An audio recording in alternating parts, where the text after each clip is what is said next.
on the free Odyssey app. AccuWeather says got a chilly morning. Real feel temps in the teens and 20s. Going to see some sun this afternoon, high around 39. Going to drop back into the low 30s tonight. 20s in the burbs. Tomorrow, the good stuff comes in. More people get their news from 1010 Winds than from any other radio station in the nation. Gary Souter, our service aide. Walter Geis, our writer. Justin Schrager, editor's desk. And I'm Scott Stanford. All news, all the time. This is 1010 Winds at 92.3 FM, New York. Good morning, 30 degrees, real feel up to 26 now at 8 o'clock. I'm Glenn Schuck, and here's what's happening. Lots of weather to talk about. Winter showing up this weekend, apparently. We'll see how much snow we could be looking at for certain areas. Rain for Long Island, it appears. Again, that live update from Dean DeVore coming up. We've got a huge fire. It's a former alarmer still raging at an industrial building in Elizabeth, not far from Newark Airport. We have not learned of any injuries. We'll have the latest from there. Major story we're also following, of course, the subway derailment, the partial derailment on the Upper West Side. Roger Stern will update us from that scene at 96th Street, and we're going to hear the MTA update us in about a half an hour. President Biden will hold his first campaign event of the year. That'll be in Pennsylvania before he heads to the Carolinas. And from South Africa, Oscar Pistorius has been released from prison, the world-famous double amputee athlete, after serving time for killing his girlfriend back in 2013. Sports, Rangers and Islanders both get wins. Clear, and it is cold. You're going to feel that as you get out there today. It looks good, but it is cold. And we're tracking the snow coming in and rain tomorrow night into Sunday. Wednesday News Time 8:01. Where do we start? Traffic and transit, Sue Ellen? Oh boy, we have a lot to talk about. We're going to start with the subway still suspended on the 1 and 3 trains, and that is both ways, basically between Times Square and 135th Street. The 1 trains also have limited service between South Ferry and Times Square. 2 trains are running, but they're running on the 5 lines in both directions between 149th Street and Nevin Street, and also some A trains will make local stops between 125th Street to Columbus Circle. You can also use the B, C, and D trains, the M3, M5, M7 buses, and Metro North Railroad will cross on or at Marble Hill and Grand Central. Long Island Railroad delays now. Eastbound mainline trains from Grand Central, they are bypassing Woodside, all because of a switch problem. And Roger Stern will have more on the derailment coming up here on 1010 Winds. This report is also sponsored by MajorWorld.com. Troubles in Queens, a missing manhole cover is really going to jam you up right now. It's southbound on the Van Wyck at Jamaica Avenue. You've got the right and center lanes blocked. I would go with the Cross Island southbound. You're in good shape. Here's what you need to know about the bridges and tunnels. 20 minutes inbound at the George with a stall in the lower level, 10 at the Lincoln, 15 at the Holland Tunnel. And now this message. Need a car without breaking the bank? Go to Major World. Plenty of cars under $15,000 in stock. They'll accept any reasonable offers without tricks on final prices. Major World is open late, 4340 Northern Boulevard, Long Island City. Call 1-800-MAJOR-AUTO or visit MajorWorld.com. I'm Sue Aller. Next report at 8:11. 1010 Winds on 92.3 FM. Wednesday News Time 8:03. We've been tracking this for you all week as we close in now on the weekend. Let's get the latest information as to what we can expect. Here is AccuWeather's Dean DeVore. Yeah, let's call it a storm because it is multi-facets, and a lot of that is rain, especially in the coastal communities and back to the city. I think, we've been talking about percentages of the storm, rain versus snow. Long Island and the coastal New Jersey suburbs, probably over 80 to 90% rain, maybe ending as a little snow. The city, we have it on the battle line, around 50%, but that could go to 40% snow and 60% rain, and that's why we're keeping the numbers down into this city. 1 to as much as 3 slushy inches by the time it's said and done on Sunday, and then the farther inland you go, the more it's going to be snow. 3 to 6 inches of snow eventually in the near suburbs of Jersey, and then distant Jersey and the Hudson Valley suburbs are in the line to get 6 or more, where it's going to be snow-packed and slippery, I think, through the entirety of the storm. Anywhere that's rain will go back over to some light snow, I think, on Sunday before this ends as temperatures drop. Could be some icy spots Sunday night, but a wide variety of conditions. You're going to keep it locked at 1010 Winds, not only on this storm, but on a second storm that's coming in later Monday into Tuesday, early Wednesday, that's wind and rain laden and could cause problems on its own. We'll keep you up to date on New York's weather station, 1010 Winds on 92.3 FM. Thank you, Dean. A lot of details there. And Dean will be back with us in about 8 minutes from now for the additional update here. Wednesday News Time 8:04. Crews still battling this huge fire that's going on right now at the site of the old Singer Sewing Machine Factory that's in Elizabeth, New Jersey. Getting images on social media from people miles away seeing this smoke and fire. Again, this is just a couple blocks away from Newark Airport. Now, what we've learned so far, no reports of any injuries or anybody trapped inside. But again, this fire fully engulfing the building. It's quite an impressive sight, spanning about 2 full blocks. Part of the building, we have told, has collapsed, as we'll get updates from officials in Elizabeth. And that's Union County in New Jersey. No word yet as to the cause. More than 24 people were hurt in that partial subway train derailment on the Upper West Side yesterday. Back at the scene for us on 96th Street. Roger Stern's there for us. The disruption follows a collision near the West 96th Street station, where a number 1 train rear-ended another train that had been out of service, causing both trains to derail. It was a big jostle. Everybody started falling towards me and towards the end of the train. There were no serious injuries, just 26 minor ones. Transit Chief Richard Davey. The trains literally at slow speed, thankfully,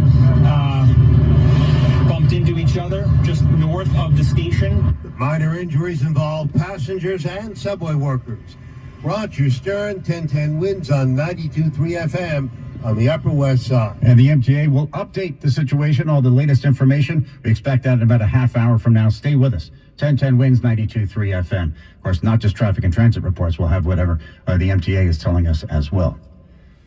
And some reaction from the MTA about this. More pushback against the controversial congestion pricing plan. This time around, it's Borough President Vito Fossella teaming up with other city leaders to file a suit to try to block it, saying that hitting Staten Islanders with a toll to drive into parts of Manhattan is not fair. And he says even if it was, not enough mass transit options to make this all work. The MTA's own study shows that traffic will not be reduced. It will only be shifted. It will be shifted to places right here in Staten Island. The United Federation of Teachers, of course we know them as the UFT, joining Staten Island in the lawsuit. Their president, Mike Mulgrew. And they cut corners constantly and everywhere.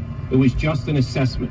He says the plan, especially the environmental part, not enough time taken by the MTA. Now, in response, a spokesperson for the agency, the MTA, pointing to years of studies, they say, and public outreach that's been constant on the congestion pricing plan. And they say one of the main goals is to raise money to upgrade the city's mass transit system.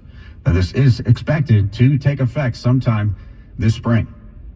When's news time? 8:07. Looks like the moped muggers back at it again, unfortunately, in New York City. Now, this latest string of incidents, police are saying 2 men been riding around in a number of mopeds and approaching victims, mostly women, grabbing their bag, their purse, their wallet, whatever they can do before they ride off. Again, information critical from the public here. You know anything? Crime Stoppers, 800-577-TIPS. And a city school's employee is in some trouble, facing charges for allegedly stealing from her own school on Staten Island. An 18-count indictment alleges PS 21 Secretary Michelle Sensi forged checks, reimbursed herself for things the school never purchased, and used family members' names as vendors to steal close to $150,000 from the elementary school over a period of 7 years.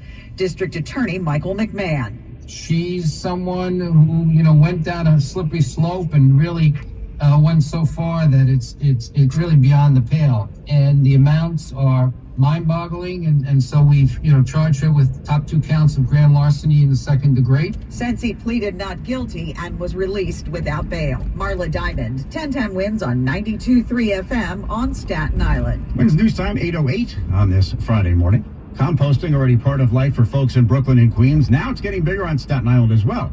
Mayor Adams announcing that the Fresh Kills composting facility is about to undergo a huge expansion. We wanted to make sure that we have it cascaded throughout our entire city, leaving no borough behind. And by October of this year, every single New Yorker on every block in every borough will have access to hassle-free curbside composting. We also heard from the city sanitation commissioner, Jessica Tisch, about this, saying not just Staten Islanders, all New Yorkers are going to have this weekly composting service by the end of 2024. Look around at this site and understand one thing, that material you set out at the curb for collection is being put to good use. Here, we're turning your trash into treasure. 27 now, real feel 26. Winds have calmed a bit here. It is clear. Nice morning, but definitely cold. When it's news time 8:09, well, you knew it wasn't going to be easy, right? Might even be harder now than you thought to grab tickets for the World Cup Games 2026 at MetLife Stadium. This is a huge event. Stadium officials saying construction to adapt the field for soccer will mean the removal of about 1,700 seats. But don't worry, though, if you're planning on shelling out big bucks for these World Cup tickets, because the field level club sections will not be impacted, we are told, by the construction. So President Biden's ready to go. He's hitting the road this campaign to formally launch that 2024 bid for the White House this weekend. His first stop is going to be in Valley Forge, Pennsylvania, where the president expected over the weekend to mark the 3-year anniversary of the January 6th insurrection. It's part of Mr. Biden's effort to keep the January 6th insurrection and Donald Trump's involvement in it uppermost in the minds of voters. Campaign officials believe enough Americans will be so angered by Trump's role in the riot that despite their concerns about the president's age, the economy, and the border, they won't let Trump back in the White House. Christopher Cruz will report for us there. The president will follow up his trip to Pennsylvania with a visit to South Carolina on Monday. He's expected to focus again on what he calls threats to American freedoms by Mr. Trump. And lawyers for Donald Trump continue to press to have special counsel Jack Smith's team held in contempt, citing, quote, outrageous conduct. Trump's attorneys telling a judge in Washington yesterday that Smith's team took steps last month to advance the 2020 interference case in violation of a court order. Back to the weather forecast coming up here in just a bit, but first at 8:11, traffic and transit on a very busy morning. Sue Ellen. Extremely busy out there with the trains. Now, we still have the service suspensions on the 1 and 3 trains, and this is all because of that train derailment. So the 1 trains are suspended both ways between Times Square and City College. 3 trains suspended between Times Square and 135th Street. 2 trains are running, but they're running on the 5 line, and that is between 149th Street and Nevin Street. So you can take the A, B, C, or D trains. The A trains will actually make some extra local stops between 125th and Columbus Circle to get you around this. Also, you can take the buses, the M3, M5, M7 buses, and Metro North is cross-honoring between Marble Hill and Grand Central. But I got to tell you about Long Island Railroad. Eastbound mainline trains from Grand Central, they are bypassing Woodside, all because of a switching problem.